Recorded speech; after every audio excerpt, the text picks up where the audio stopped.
Meus caros irmãos e irmãs em Cristo, eu os saúdo com a graça e a paz do Senhor Jesus. E hoje nós vamos dar sequência ao estudo iniciado ontem, falando sobre a necessidade de confrontação, algo que tem sido deixado de lado, resistido, não é? Por parte de muitos cristãos. E nós veremos, como já começamos a ver ontem, a necessidade disso no meio do povo de Deus. Mas vamos cantar antes e depois orarmos para estudarmos a palavra do Senhor. Hino 178 dos nossos hinários. Qual o adorno desta vida ou a excelência do amor?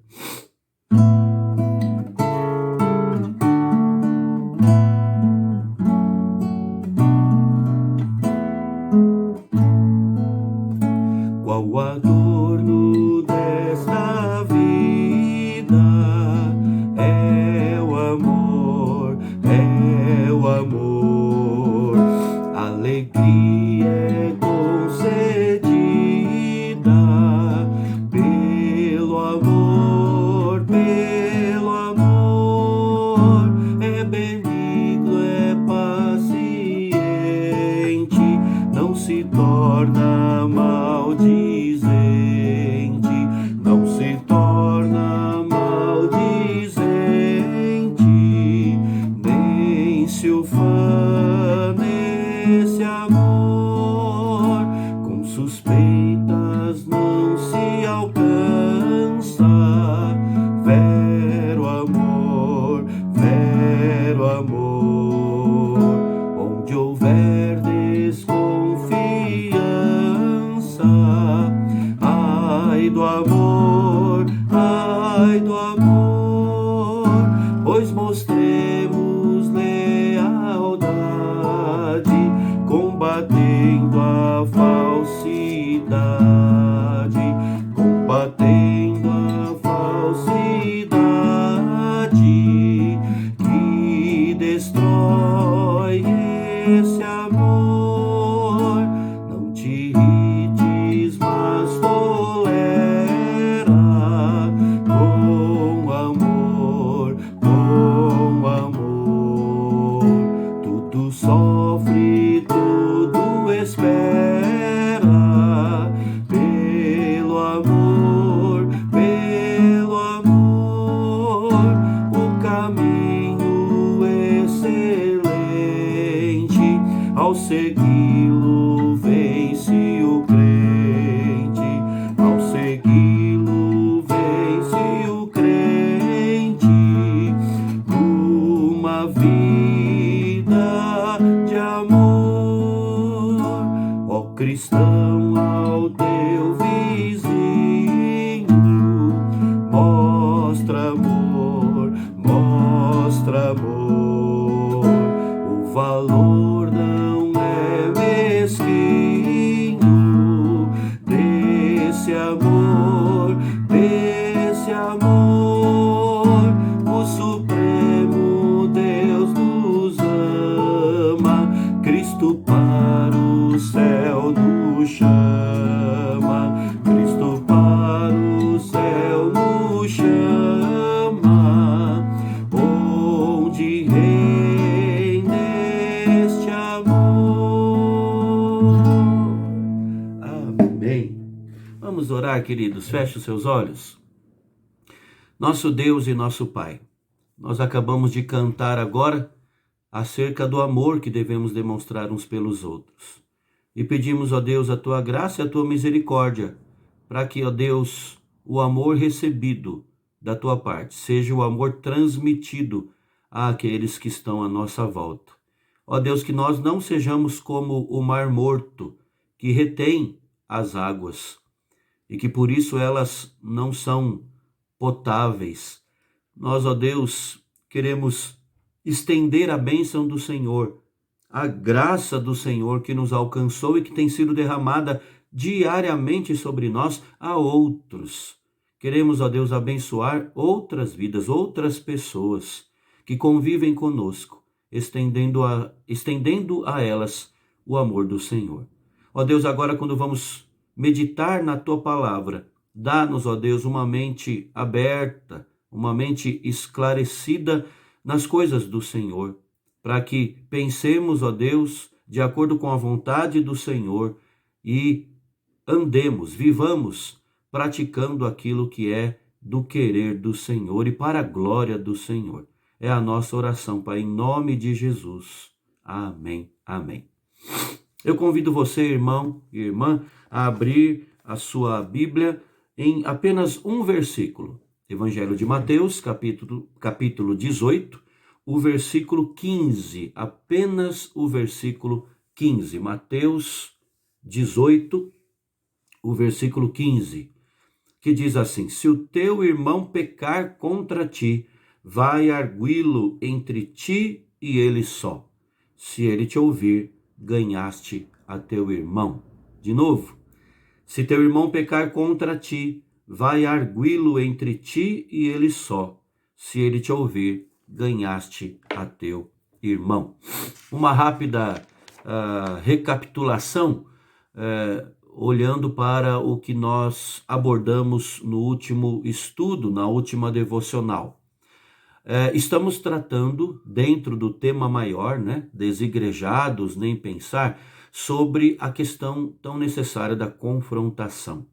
Por quê? Porque uma razão alegada de forma muito constante pelos desigrejados, aqueles que deixaram de caminhar junto com o povo de Deus, que ainda se consideram cristãos evangélicos, mas estão à parte da igreja.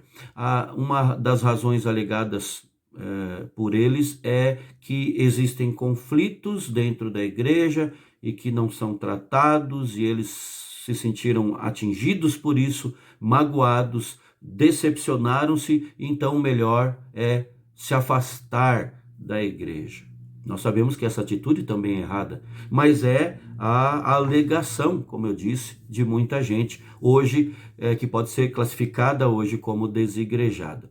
Vimos que, de fato, conflitos são comuns, porque nós somos pecadores, e onde quer que estejamos, não é só na igreja, os conflitos são comuns. Mas também apontamos para a questão, para a realidade de que a resolução dos conflitos à luz da Bíblia não tem sido comum, infelizmente. E aí entra a questão da confrontação. Embora a palavra seja forte, embora haja resistência, embora seja difícil, de ser praticada, não é agradável, mas ela é necessária. Foi o Senhor Jesus quem nos deixou ensinos nesse sentido, E aí nós abordamos também ontem que nós devemos buscar a confrontação quando a situação assim exige, porque nós somos tutores uns dos outros. Temos sim responsabilidades uns pelos outros. Aquela frase de Caim: acaso sou eu tutor do meu irmão? Falando de Abel, ela muitas vezes está na boca de muita gente, ainda hoje, mas ela não se configura quando entendemos a Bíblia, o conteúdo das Escrituras. A Bíblia nos adverte sempre a respeito da mutualidade da vida cristã. Somos, sim, tutores uns dos outros. E vimos também que a confrontação é necessária, porque nós precisamos visar a restauração uns dos outros. Quando um cai, o outro deve ser um veículo da graça de Deus para levantá-lo. E isso é quase impossível sem confrontação. Muito bem. E terminamos ontem falando que precisamos confrontar o nosso irmão em amor, Nós devemos confrontar aqueles pecados que são recorrentes nas ações, não devemos ficar olhando para as motivações, Quem somos nós? Só Deus conhece o íntimo dos corações, mas aqueles pecados recorrentes nas ações, eles devem ser, então, confrontados. E aí terminamos ontem falando também, pontuando acerca do contrário, quando nós é que somos confrontados. Qual é a nossa reação? Isso demonstra muito da nossa vida cristã. demonstra muito da nossa humildade, não é? Quando somos confrontados, qual a nossa postura, qual é a nossa reação? Muito bem. E hoje, irmãos, eu gostaria de falar especificamente sobre a confrontação que glorifica a Deus e as maneiras de se fazer essa confrontação. Nós vimos que o nosso irmão deve ser confrontado em amor. Confrontação nunca deve ser feita com raiva, com ódio do irmão. Isso é anticristão, não é? Nosso irmão precisa ser confrontado em amor.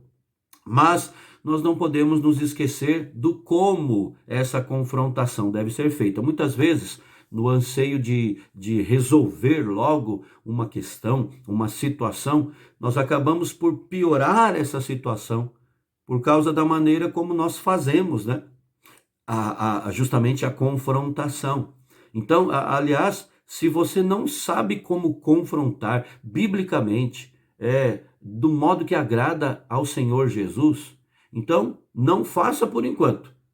Mas isso não quer dizer que você deve cruzar os braços e nunca mais lidar com isso. Você deve buscar em Deus as ferramentas necessárias para confrontar quando se faz necessário, de modo que Deus seja glorificado e o irmão abençoado, se abrindo também para que um dia você seja confrontado, como nós já falamos. Então, o como é de fundamental importância. Então, vamos falar de algumas maneiras que devem nortear a nossa prática nesta área. Wayne Mack, autor do livro A Vida na Casa do Pai, ele coloca 10 maneiras sobre como nós devemos confrontar o nosso irmão. Vamos falar uma a uma hoje? A primeira maneira, sem demora. Sem demora. Você notou o que Cristo disse? Mateus 18:15. Se teu irmão pecar contra ti, vai. O teu irmão pecou, vai. É claro, irmãos, que como vimos ontem também, nós não devemos ficar caçando pecados, né? Devemos confrontar apenas aqueles que não podem ser ignorados, não é? Tem erros uns dos outros que podem muito bem ser cobertos pelo amor, mas em Deus devemos buscar o discernimento para confrontar aqueles que não podem de forma alguma ser ignorados. Agora, caso haja a necessidade do confronto, não há indicação de algum intervalo na ordem de Cristo aqui em Mateus 18:15. É sem demora. Se teu irmão pecar, vai arguí-lo. Nós devemos ser ágeis na resolução do conflito para não haver mais desdobramentos, não é? Porque quando há um conflito, a tendência, se não forem aplicados os remédios adequados, é que esse mal vá se espalhando, cresça, sem demora, portanto. Em segundo lugar, a segunda maneira com que devemos confrontar uns aos outros, ou aquele irmão que está carecendo de confronto, é confrontar com um propósito. A confrontação precisa ser direta. Nós não devemos falar só se o assunto surge. Eu estou esperando a oportunidade aparecer para que eu entre e fale. Não é bem isso, né? Porque se o teu irmão pecar contra ti, vai. É um esforço proposital, intencional. Aí você pode dizer, mas como isso é difícil? Irmãos, em nenhum momento Jesus está tratando aqui de facilidades. Jesus está tratando aqui de necessidades, não é? Em terceiro lugar, uma terceira maneira, e veja bem, isso não são degraus, viu, de importância, né? Tudo que a gente está falando, nessas 10 maneiras sobre como devemos confrontar a um irmão, todas são importantes. A terceira maneira, verbalmente. Tem gente que fala assim, mas ele deve saber, ele com certeza sabe, não preciso nem falar, ele sabe como eu me senti, ou ele sabe ou ele sabe o que ele fez para com a outra pessoa, eu não preciso nem falar. Quem disse que você não precisa falar? É aquela velha frase, né? O óbvio precisa ser dito verbalmente. A palavra traduzida por arguir aqui em Mateus 18:15 significa convencer alguém de algo por meio de palavras. Ou seja, é reunir argumentos, sim, princípios da palavra para iluminar, para jogar luz, para lançar luz sobre aquela questão. Se teu irmão pecar contra ti, vai arguí-lo, ou seja, reúna argumentos bíblicos para ajustar isso na vida do irmão e na vida de outras pessoas, se houve aquilo, né?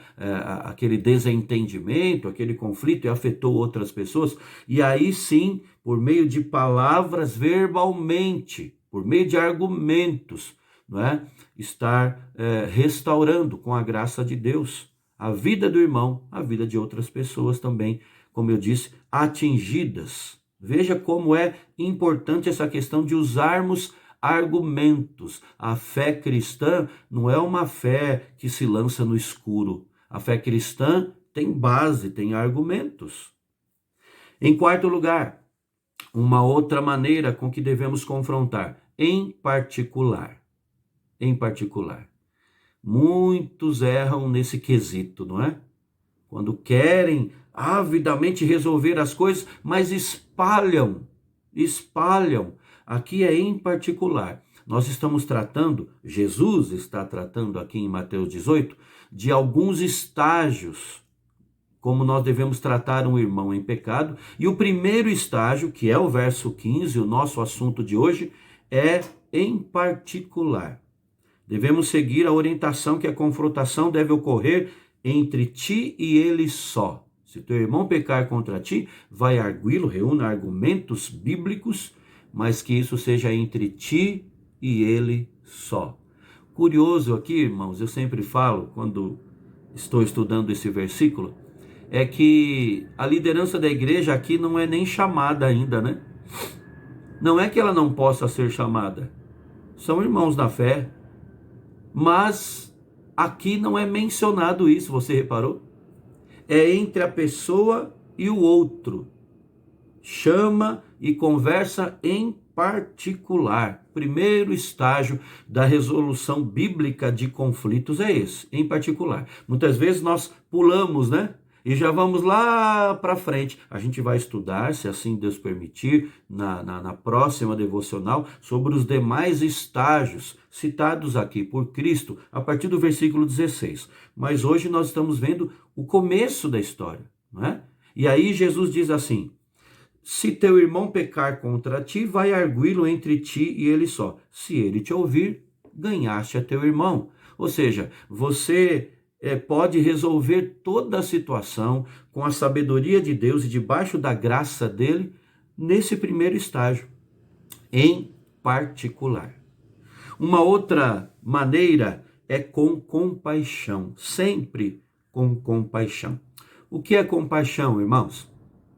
É sentir o que o outro está sentindo, né? Ser compassivo é você ter essa capacidade de assimilar o que o outro está passando. O outro vai ser capaz de aceitar a correção, ou terá muito mais possibilidade do outro aceitar aquela palavra e ser instruído se ele souber que você se importa com ele. É como diz Provérbios 27:6, leais são as feridas feitas pelo que ama. Leais são as feridas feitas pelo que ama. Sem compaixão, logo de largada a coisa já não está seguindo o padrão de Cristo. Mas podemos falar de outras maneiras ainda. A confrontação precisa sempre ser feita com brandura. Ou seja, com calma, fogo brando, não é? Fogo brando. Em Gálatas 6:1, nós entendemos melhor ainda este ponto.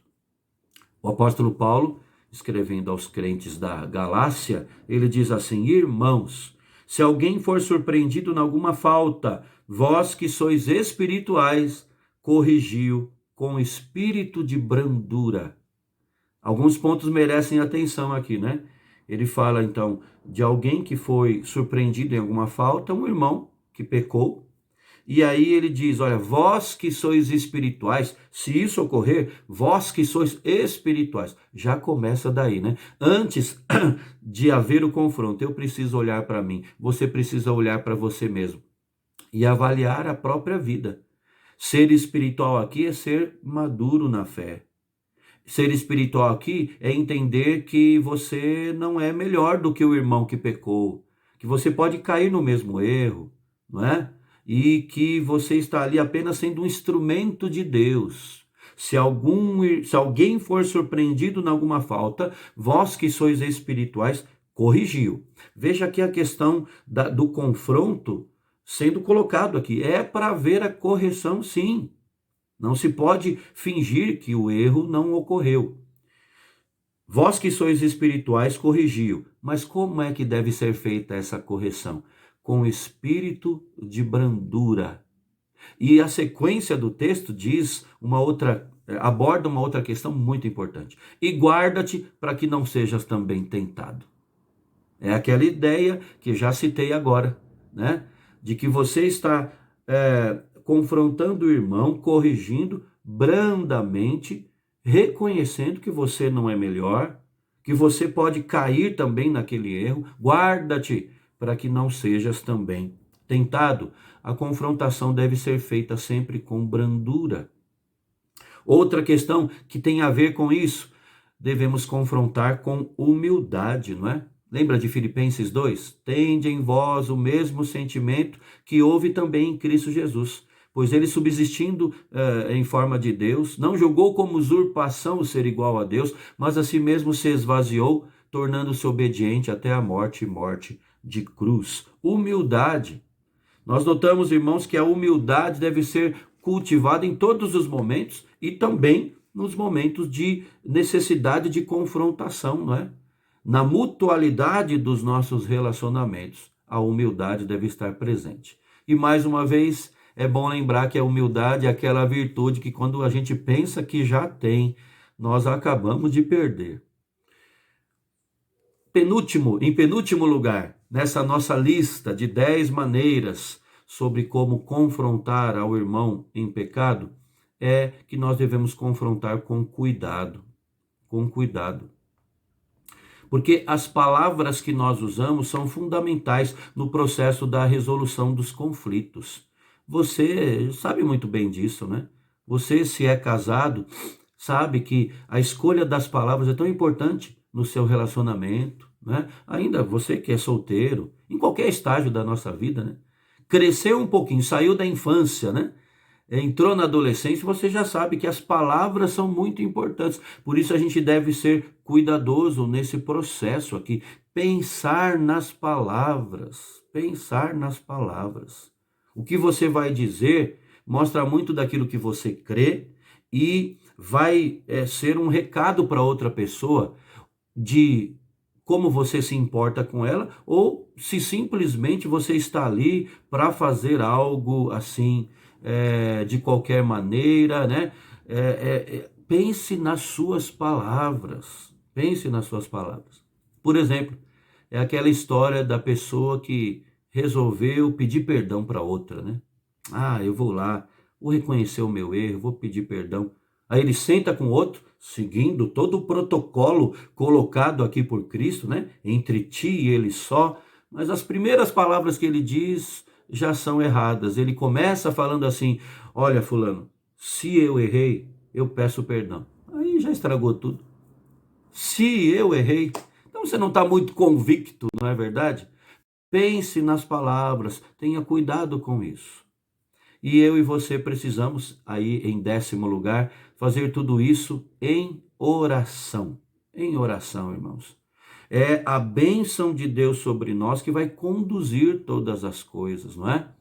É aquela ideia de que nós fomos salvos pela graça de Deus, demonstrada ali vividamente na cruz do Calvário, mas nós precisamos dessa mesma graça de Deus todos os dias para viver conforme o seu agrado, para a sua própria glória, não é?